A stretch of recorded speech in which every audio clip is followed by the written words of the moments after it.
When it comes to the hiring process of key personnel, the responsibility increases with the level that person will have within the organization.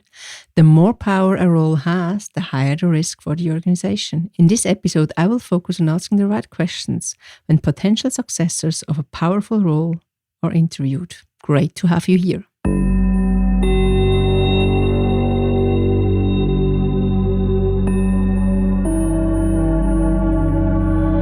Corporate integrity, fraud, non-compliance, and cybersecurity. Would you like to understand the root causes, detect threats, and take measurements to protect the most precious assets?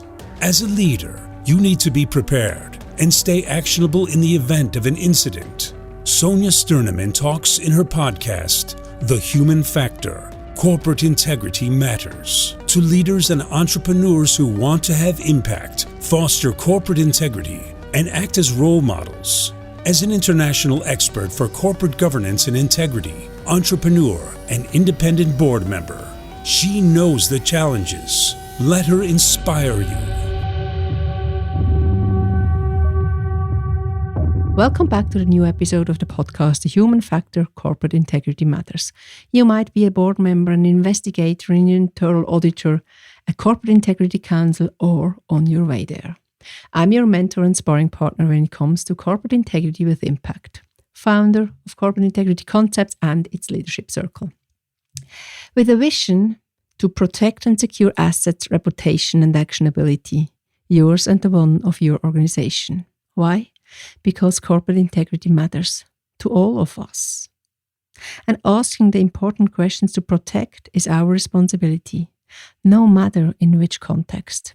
Responsibility for the stakeholders and the shareholders to protect and foster the organization's future.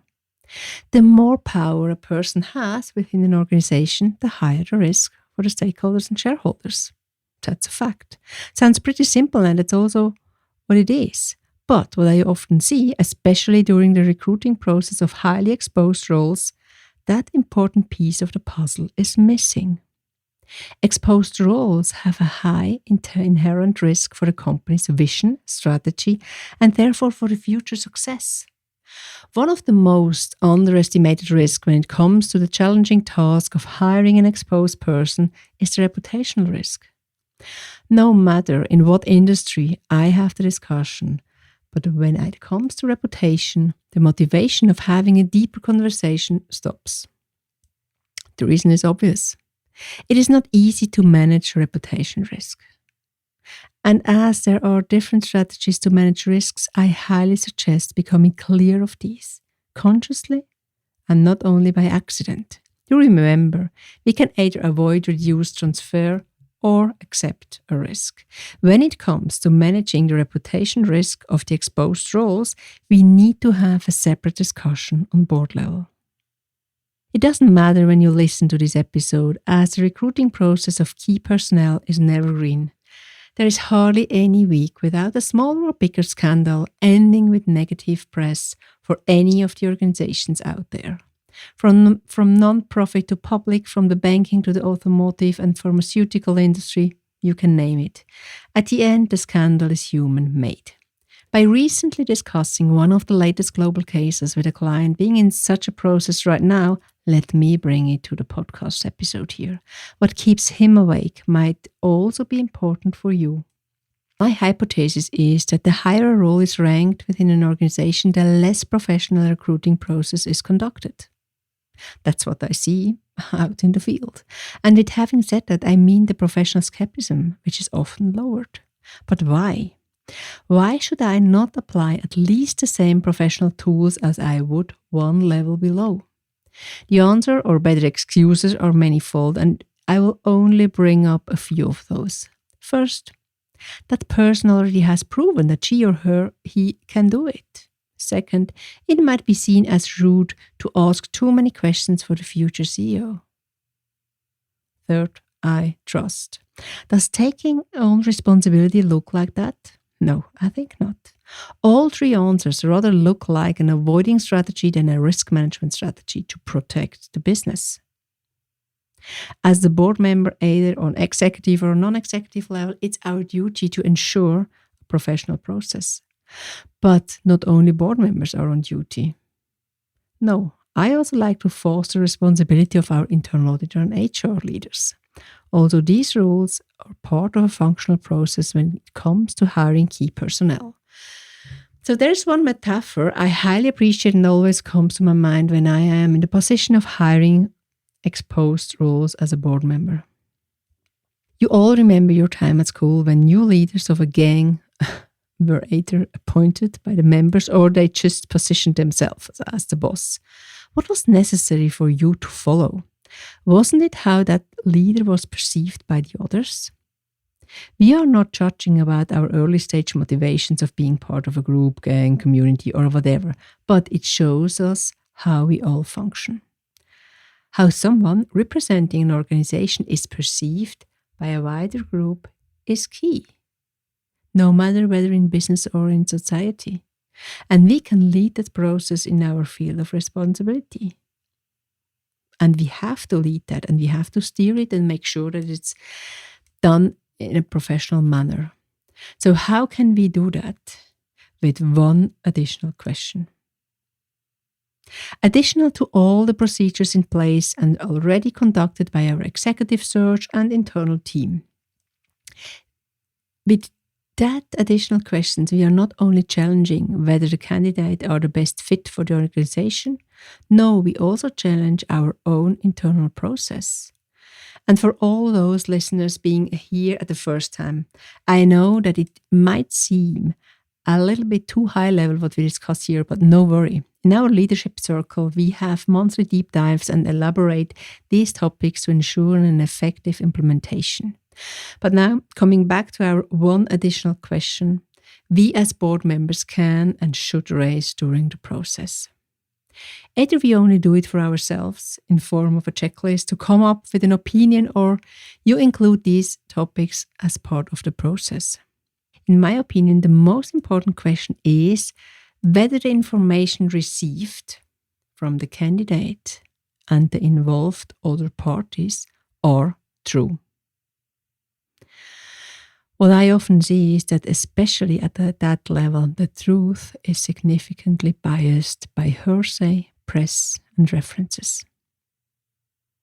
Therefore, there are several sources to be challenged: the curriculum and background, the information gathered by the different interviews you hold, the assessment and the report provided by the assessor, the references, and the press information.